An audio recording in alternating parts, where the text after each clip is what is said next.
Hello, everyone, and welcome to the Casualeann, that wrestling fan channel.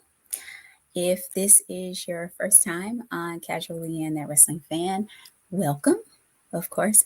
If this is not your first time on the Casualeann, that wrestling fan channel, then welcome back. I really appreciate everybody just hanging in with me through all of the technological hoo-ha and whatnot. That's partly why I'm actually doing a live stream today. I wanted to get another shot at it as opposed to putting out another edited review, and make sure that you all have, the opportunity to interact, hopefully in a far better stream than has been presented the past few weeks. Feel free to hop in the live comments. They may be a little bit behind me before I see them, but I'll still be looking at them, and I'll still be responding to them. It just might take them a second to pop in for me. Let's see, announcements.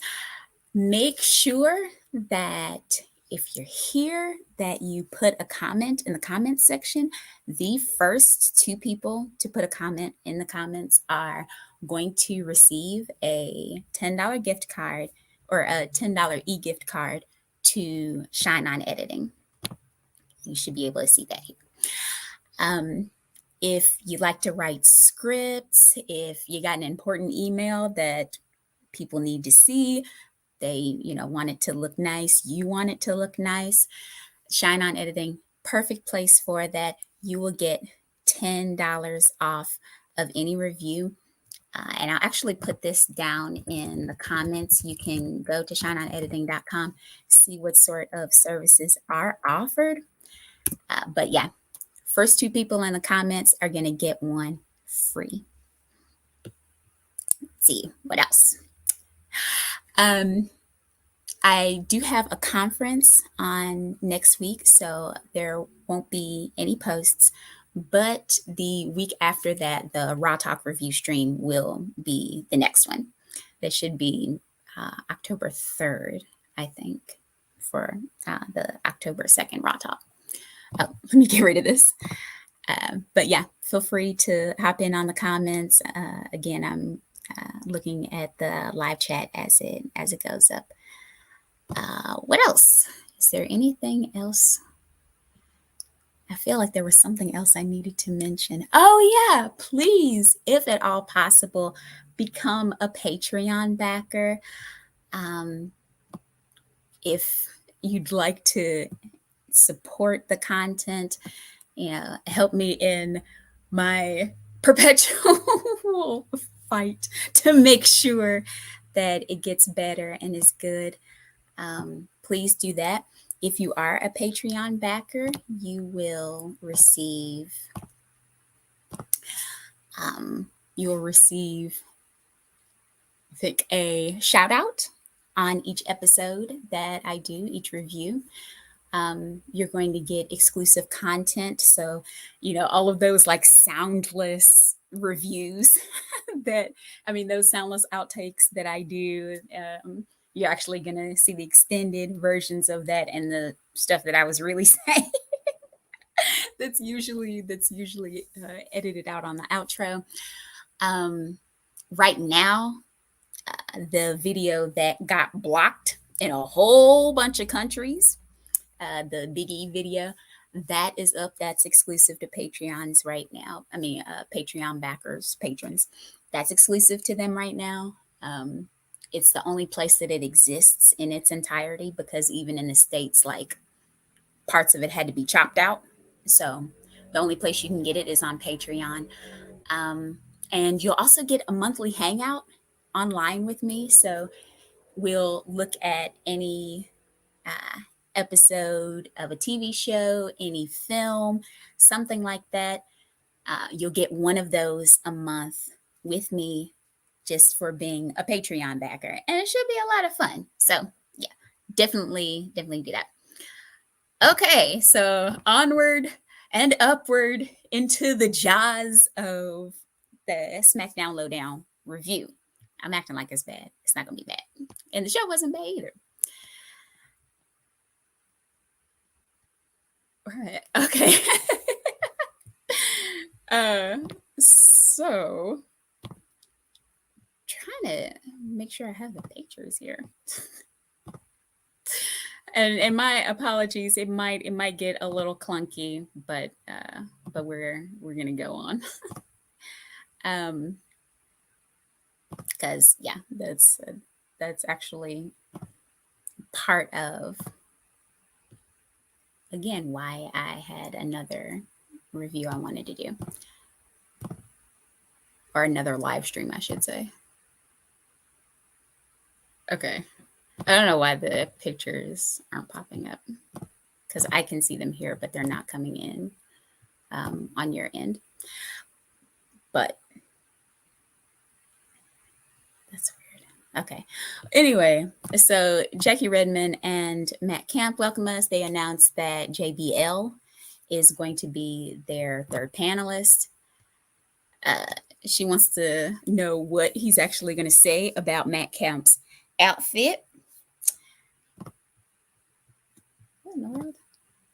Okay. Yeah, she wants to know what's going on with that.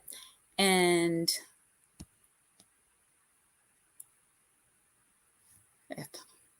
the first replay we actually get is from Logan Paul's promo. Not yet, but kind of sort of challenging Roman Reigns, the tribal chief. I absolutely loved how Sami Zayn completely excluded Logan Paul. You know, he's talking about like him not being part of their world. He didn't learn his lesson from Johnny Knoxville. Apparently, he didn't learn it. But you know, he's not from their world, and Logan Paul just drops him like he's done. Put him to sleep. But to the Bloodline's credit, and I will say this, they kind of helped Sammy out. I didn't know if they were going to before Ricochet came and gave Logan Paul some backup. And Paul kind of returns the favor, raised Ricochet's hand following his victory over Sami Zayn. So Ricochet was with Megan Morant. That's the first interview. And she talks up Ricochet defeating Sami Zayn. You know, he had Logan Paul by his side. And she kind of pauses for a response. And Ricochet's like, you know, whenever you can shut Sami Zayn up, it's a victory all unto itself. You know, I feel like I gave the Bloodline a little bit of their own medicine. I know how cliche it sounds, but the Bloodline really think they can do whatever they want around here. And for the most part, they can. But I know when it comes to me, and as long as I'm here, I faced the biggest, the baddest in WWE. And as far as the Bloodline is concerned, as big and as bad as they are, I'm not afraid of them. And I'm never going to back down. So Morant kind of emphasizes Ricochet's backup because he didn't just have Logan Paul, he also had Madcap Moss, and kind of wonders if they could be aligned moving forward. And so Ricochet says, you know, absolutely, Logan Paul, Madcap Moss, they're both competitors. They're showing that they can get the job done. He talks them both up, talks about Madcap Moss being a specimen and Logan Paul, you know, doing the big match things under the bright lights. They're both people he would love to have watching his back. But let's probe into Megan's question just a little bit more. Should Ricochet be paired with Madcap Moss? Or should he be with Logan Paul? Or should it be both? Like, let me know what you think in the live chat. I've been saying this for as long as I've been doing the channel, that there was something off about Ricochet's character. Like something crazy off.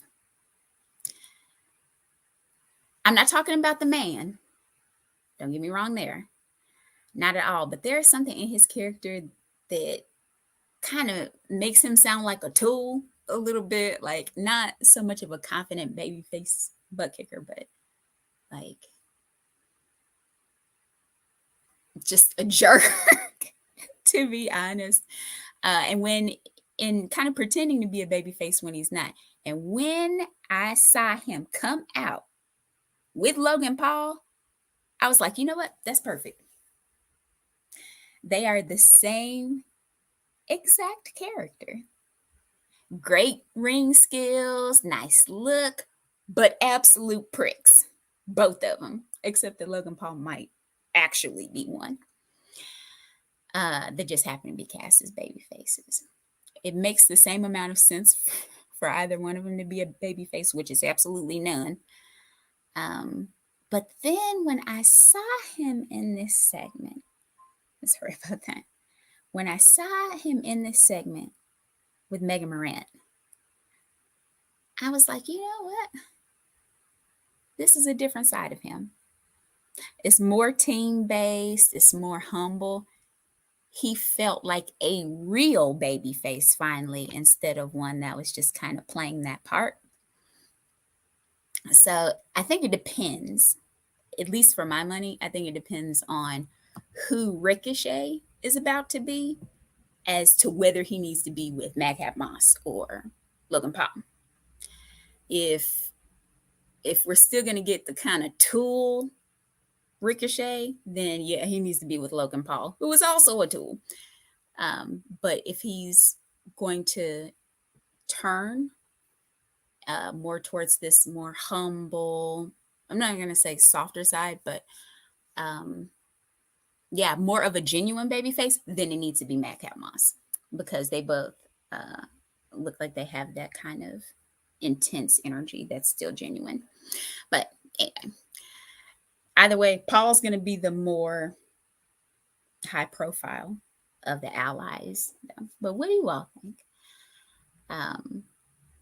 After Ricochet's segment, they pull things back to headquarters where JBL is now with them. They ask about what he thinks about Logan Paul calling Roman Reigns out.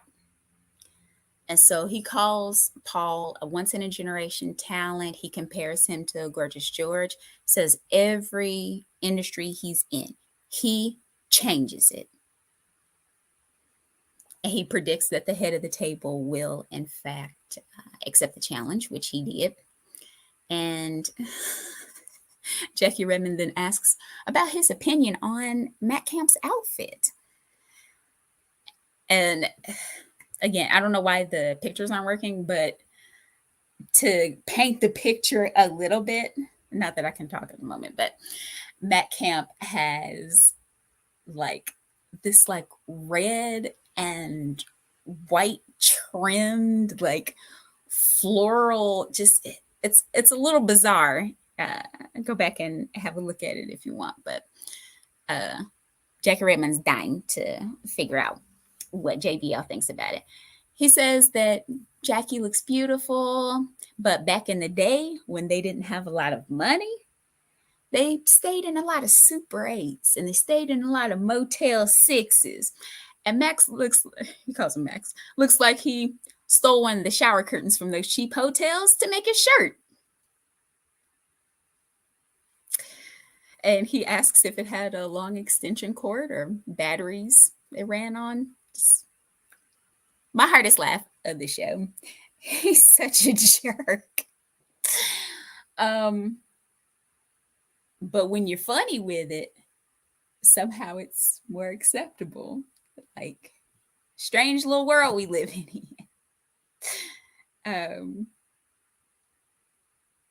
But after an Extreme Rules promo, we see Sami Zayn save Solo Sikoa's rear end.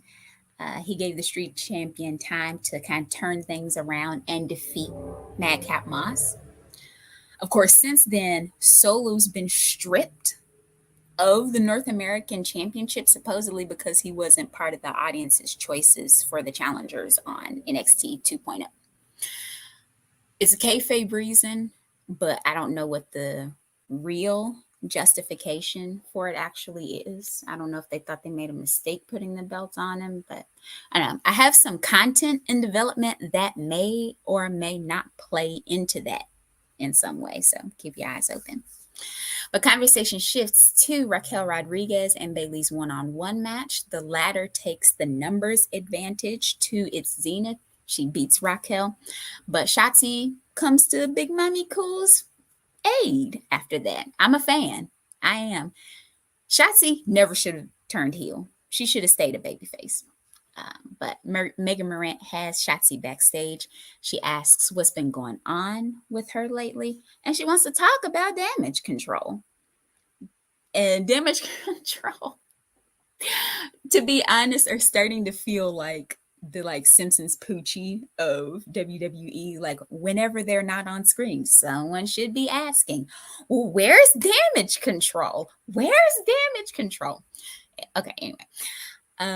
But Shotzi says they were going to make it a 3-on-1 beatdown. She cannot stand bullies. She has a problem with them, so she felt someone needed to make an example of them. Why not the ballsy badass?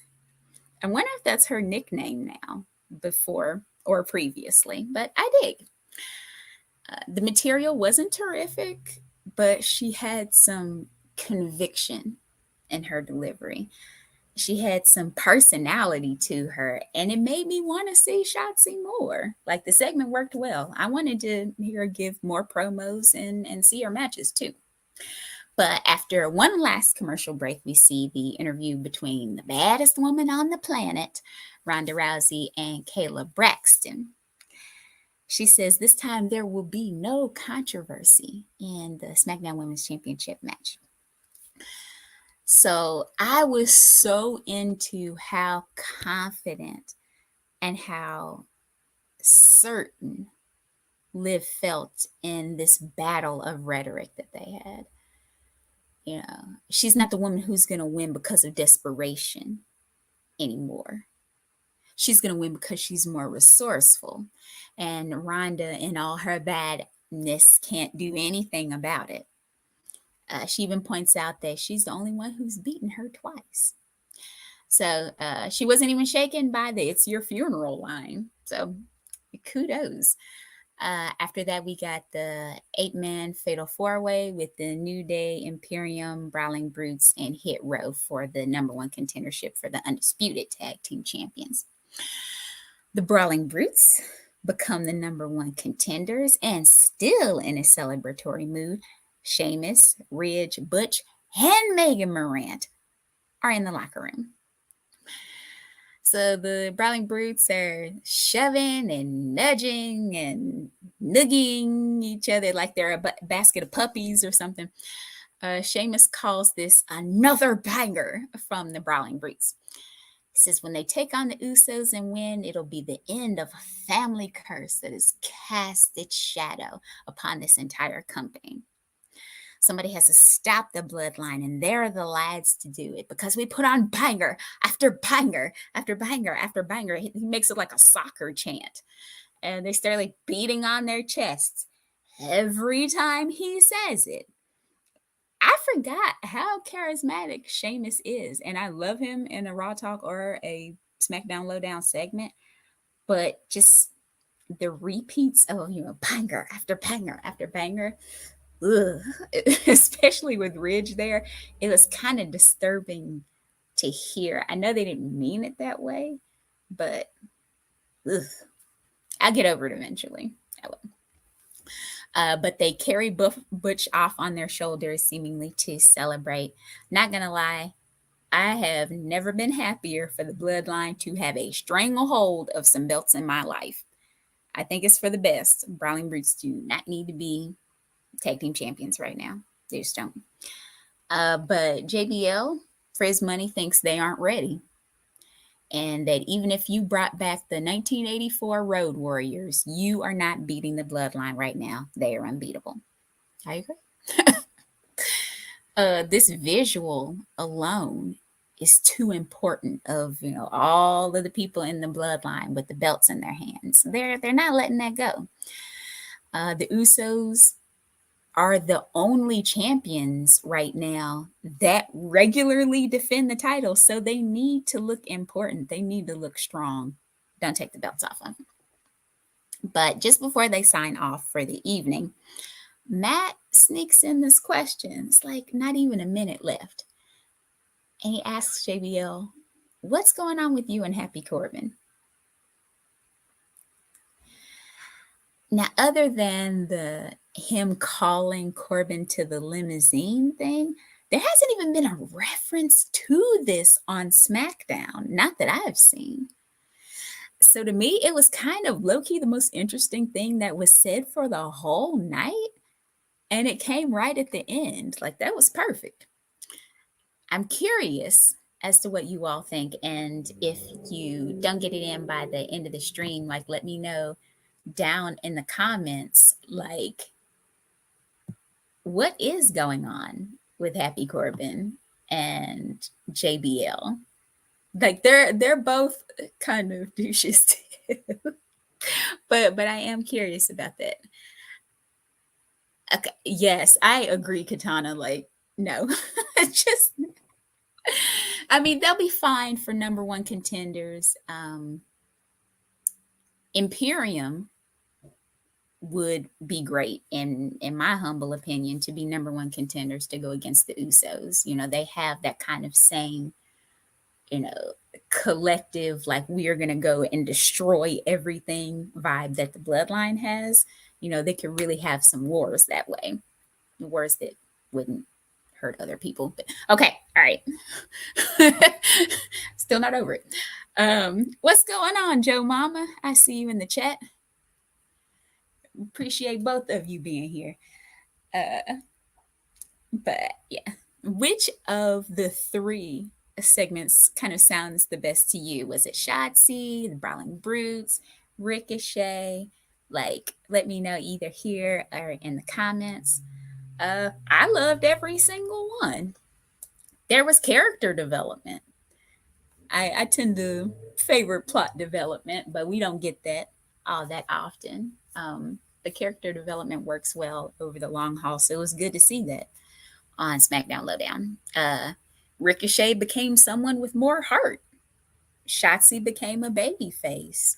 Sheamus reminded us of why he not only wants to be recognized by becoming the Ultimate Grand Slam champion, but why he should be. Like, he's the one holding the Brawling Brutes up right now. You know, Pete Dunne's kind of, or Butch is, you know, he's on his way, but Sheamus is the anchor for sure.